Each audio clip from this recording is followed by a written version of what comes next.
এই শীতের ভোরে কম্বল ছেড়ে শটাং চলে যেতে হবে রান্নাঘরে, করতে হবে হাজব্যান্ড ছেলের জন্য টিফিন। মন যতই কম্বল চাক, তারপরেই তো পেট তো বলে উঠবে আমার খাবারটা কই। আর যে মানুষটা সারাদিন রোদ ঝড় উপেক্ষা করে কাজকর্ম করে নিয়ে আসে শুধুমাত্র সংসারের জন্য, তার জন্য এইটুখানি করাই যায়। সকালে যেহেতু অনেকটা টাইম কম থাকে হাতে, যতটা শর্টকাটে টিফিন বানানো যায়। তবে তোমরা আমার টিফিনে কখনোই দেখবে না এমন টিফিন যেটা আমি আলু ভেজে দিয়ে দিলাম বা খুব শর্টে একদমই নর্মাল তরকারি দিয়ে দিলাম। আমি সবসময় চেষ্টা করি যে মানুষটাকে আমি খেতে দিচ্ছি তার মনটা যেন শান্তি হয় আর খাবারটা যেন সে তৃপ্তি করে খেতে পারে। আর এই সমস্ত রান্নাবান্না করতে গেলে সত্যি অনেকটা সময়ের প্রয়োজন হয়। তারপরেও আমি চেষ্টা করি যতটা তাড়াতাড়ি সম্ভব করা যায়। তার জন্য কিন্তু গতকাল রাতে সব কিছু আমাকে রেডি করে রাখতে হয়, না হলে সকালবেলা আর এই ছোটোবেলার মধ্যে তাড়াহুড়ো করে কোনো কিছুই করা সম্ভব না।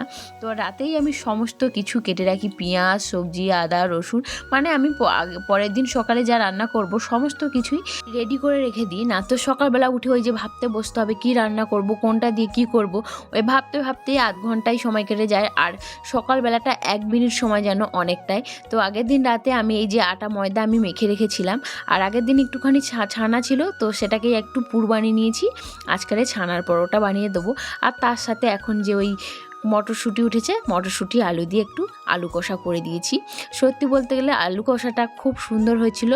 আগের দিন একটু ছানা বেশি হয়েছিল, তো ভেবেছিলাম মিষ্টি বানাবো, তো কি মনে হলো পরের দিন সকালবেলায় আমি ছানার পরোটাটা বানিয়ে দিলাম। আর এদিকে ওরা যেটা খেয়ে যাবে সেই তরকারিটাও রেডি হয়ে গেছে। মাছের ঝোল করেছিলাম, সেটা দিয়ে ভাত খেয়ে যাবে। আর টিফিনে ছানার পরোটা আর এই যে আলুর কষাটা দেব। তো আলুর কষাটা হয়ে গেছে, একটু উপর থেকে কাসুরি মেথি ছড়িয়ে দিলাম। আর তরকারিটা হয়ে গেছে, একটু গরমে ঢেকে রেখে দিলাম। আর এখন পরোটাগুলো বেলে নিচ্ছি। পরোটাগুলো খুব আস্তে আস্তে বেলতে হবে যাতে ভিতর থেকে না পুরটা বেরিয়ে যায়। তো আমি খুব আস্তে আস্তে বেলিনি, নর্মাল যেরকম বেলি সেরকমই বেলেছি, কিন্তু ভিতর থেকে কিচ্ছু বের হয়নি। খুব সুন্দর বেলা হয়েছিল এবং ভাজার সময় ফুলে ফুলেও উঠছিল।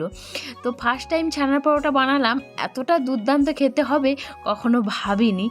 তো হাজব্যান্ডের জন্য 4টে পরোটা আগে তাড়াতাড়ি করে ভেজে নিয়েছিলাম ওকে টিফিন রেডি করে দেওয়ার জন্য, যেহেতু ওকে টাইমে বেরোতে হবে। তো 4টে পরোটা এখানে রেডি হয়ে গেছে। তো এদিকে তরকারিটা আমি বাটিতে দিয়ে দিয়েছি আর পরোটাগুলোই টিফিন বক্সে দিচ্ছি। এই সময়টা বলতে গেলে খুব ব্যস্ত ছিলাম, যেহেতু একটা সময়ের ব্যাপার আছে, টাইমে অফিসে যেতে হবে, সেই জন্য তাড়াহুড়ো করে টিফিন বক্সে রেডি করছিলাম। আজ এটুকুই, দেখাবে পরের গল্পে।